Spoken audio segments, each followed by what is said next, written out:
Handle is simulating the tree that I'm going to tie off to, usually like a little bit bigger tree. But when I get to the site, I will wrap around the tree, take my snare or through the cable, large end of the cable extension, come back through. That is attached to the snare, or that attaches my snare to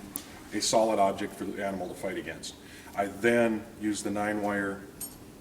to tie off and support my snare wherever I want my snare.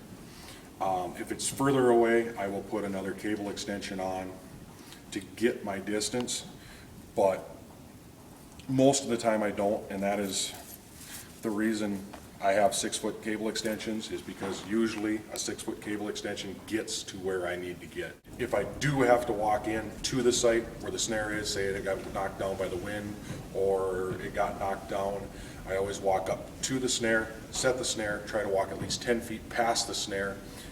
and then come back to my trail, or else backtrack and go over top of the snare,